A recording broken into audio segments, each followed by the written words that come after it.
우리 자동차 엔진의 작동 원리부터 심지어 시간은 왜 미래로만 흐르는지까지 이 우주의 모든 것을 지배하는 단 하나의 근본적인 규칙이 있다면 어떠세요? 오늘 바로 그 법칙, 에너지의 한계와 시간의 방향을 결정짓는 연력학 제2법칙의 세계로 함께 깊이 들어가 보겠습니다. 자, 모든 이야기는 아주 단순하고도 현실적인 질문에서 시작됩니다. 우리가 가진 에너지를 단 1%의 손실도 없이 우리가 원하는 일로 100% 완벽하게 바꿔 쓸 수 있을까요? 인류는 정말 오랫동안 이 불가능해 보이는 꿈에 도전해왔죠. 그럼 먼저 이 완벽한 전환이라는 꿈을 실현시키기 위해 우리가 어떤 장치를 쓰는지 그 기본적인 원리부터 한번 차근차근 살펴보시죠. 그 중심에는 바로 열기관이라는 녀석이 있습니다. 간단히 말해서요, 열을 가지고 일을 하는 모든 기계라고 보시면 돼요. 우리 자동차 엔진부터 거대한 발전소 터빈까지 전부 다 이 열기관의 한 종류거든요. 자, 이 그림을 보시면 열기관의 작동 방식이 한눈에 들어옵니다. 우선 뜨거운 곳, 즉 고온의 열원에서 QH만큼의 열 에너지를 쫙 빨아들입니다. 그리고 엔진은 이 열의 일부를 가지고 우리가 원하는 일, WN을 하죠. 그리고 여기서 가장 중요한 포인트, 모든 열을 다 쓰지 못하고 남은 열, QC는 반드시 차가운 곳, 즉 저온의 열원으로 버려야만 한다는 겁니다. 결국 엔진이 한 일은 흡수한 열에서 버린 열을 뺀 값과 똑같은데요. 이게 바로 에너지는 절대 사라지지 않는다는 연력학 제1법칙, 에너지 보존 법칙이 실제로 작동하는 모습이죠. 그럼 이 열기관이 얼마나 밥값을 잘하는지, 즉 성능이 좋은지는 어떻게 알 수 있을까요? 바로 열 효율이라는 걸 씁니다. 아주 직관적이에요.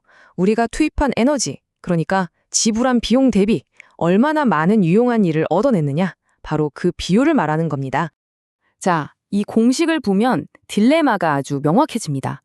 효율 E는 투입한 열 QH분의 우리가 얻은 일 WNG. 만약에 꿈의 효율 100%를 달성하고 싶다면요, 분모와 분자가 같아져야겠죠.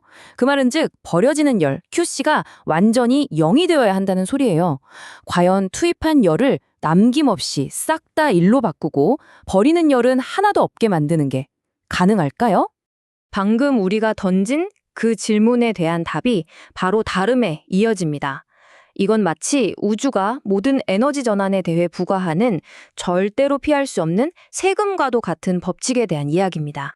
바로 이겁니다. 연력학 제2법칙의 여러 표현 중 하나인 켈빈 플랑크 서술인데요. 아주 단호하게 선언하죠. 흡수한 열을 100% 일로만 바꾸는 열기관은 이 세상에 존재할 수 없다. 아무리 완벽한 기계를 만들어도 반드시 일부의 열은 온도가 낮은 곳으로 버려져야만 한다는 겁니다. 자연은 절대 우리에게 본전을 허락하지 않는다는 뜻이죠. 그러자 과학자들이 이런 생각을 합니다.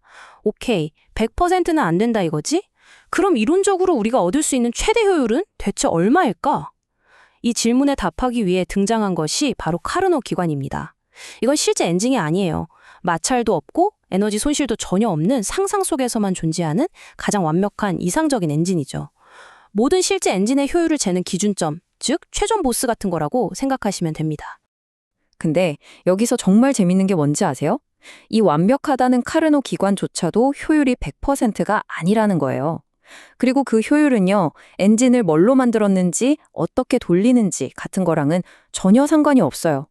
오직 딱 두 가지, 열을 얻는 뜨거운 곳과 열을 버리는 차가운 곳의 절대 온도 차이에만 달려있다는 거죠. 이 절대 온도는 분자 운동이 멈추는 지점을 0으로 보는 과학적인 온도 단위인데 이 공식의 핵심입니다. 그러니까 결론은 이겁니다. 카르노 효율 공식에 따르면 효율이 100%, 즉 1이 되려면 열을 버리는 저온부의 온도 Tc가 0켈빈, 절대 0도가 되어야 해요. 하지만 우주의 또 다른 법칙이 딱 가로막고 있죠. 바로 연력학 제3법칙이 어떤 방법으로도 절대 0도에는 도달할 수 없다고 못을 박아버렸거든요. 그러니까 우주가 스스로 100% 효율이라는 문을 쾅 닫아버린 셈이죠. 어림도 없다고요. 자, 이 표를 보면 지금까지 한 얘기가 기가 막히게 정리가 됩니다. 연력학 제1법칙은 에너지는 공짜로 만들 수 없다는 거예요. 도박판에 비유하면 넌 절대 딸 수 없어 이거죠. 그런데 제2법칙은 한술 더 뜹니다.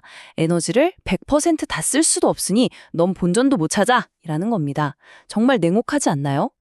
아니 대체 왜 우리는 본전조차 찾을 수 없는 걸까요? 왜 우주는 항상 이런 식으로 손실을 강요하는 걸까요? 그 근본적인 이유, 그 심오한 대답이 바로 엔트로피라는 개념 속에 숨어 있습니다. 엔트로피 말이 좀 어렵게 들릴 수 있는데 사실 그냥 확률 게임이라고 생각하면 아주 쉬워요. 자, 카드 덱을 한번 보세요. 카드를 막 섞었는데 우연히 로열 스트레이트 플러시가 딱 나올 확률 거의 없겠죠? 근데 아무 의미 없는 뒤죽박죽인 패가 나올 확률은요, 압도적으로 높아요. 이게 핵심입니다. 자연이 무질서를 좋아해서가 아니에요. 그냥 질서 있는 상태가 될 수 있는 경우의 수보다 무질서한 상태가 될 수 있는 방법의 수가 비교도 안 될 만큼 많기 때문인 거죠. 자연은 그냥 확률이 높은 쪽으로 갈 뿐입니다. 이런 기가 막힌 아이디어를 수학 공식으로 딱 정리한 천재가 바로 루트비히 볼츠만입니다. 그의 묘비에도 새겨져 있다는 이 유명한 공식이 바로 그건데요. 복잡해 보이지만 뜻은 간단해요. 엔트로피, S는 어떤 시스템이 가질 수 있는 미시적인 경우의 수, W가 많을수록 커진다는 겁니다. 즉, 더 어질러질 방법이 많을수록 엔트로피가 높다 이겁니다. 이게 결국 뭘 의미하냐면요. 바로 에너지의 품질 저하를 의미해요. 제1법칙에 따라 우주에 있는 에너지의 총량 자체는 변하지 않습니다. 하지만 쓸모 있는 에너지가 점점 쓸모없는 에너지로 변해간다는 게 문제죠. 마치 높은 절벽에 있던 바위에 질서 있는 위치 에너지가 바닥에 떨어져 사방으로 흩어지는 무질서한 열 에너지로 바뀌는 것과 같아요. 그 흩어진 열 에너지를 다시 모아서 바위를 원래 자리로 들어 올리는 건 불가능하잖아요. 바로 그런 겁니다. 자, 이제부터는 스케일이 달라집니다. 이 엔트로피라는 개념이 단순히 엔진 효율을 넘어서 어떻게 시간의 흐름과 우주의 운명까지 결정하는지 그 거대하고 심오한 이야기로 들어가 보겠습니다. 이 사진 한 장이 모든 걸 설명해 줍니다. 컵을 떨어뜨리면 깨지죠. 하지만 깨진 컵 조각들이 저절로 다시 모여서 원래 컵으로 돌아가는 거 본 적 있으세요? 절대로 없죠. 이처럼 한쪽 방향으로만 일어나는 되돌릴 수 없는 현상. 이게 바로 우리 눈앞에서 펼쳐지는 시간의 화살입니다. 사실 대부분의 물리법칙은요, 영화 필름을 거꾸로 돌리는 것처럼 시간을 거슬러도 완벽하게 말이 돼요. 하지만 유일하게 단 하나의 법칙, 바로 이 연력학 제2법칙만이 아니, 그건 안 돼 라고 말합니다. 우주 전체의 엔트로피는 무조건 증가하는 쪽으로만 흘러가야 한다고요.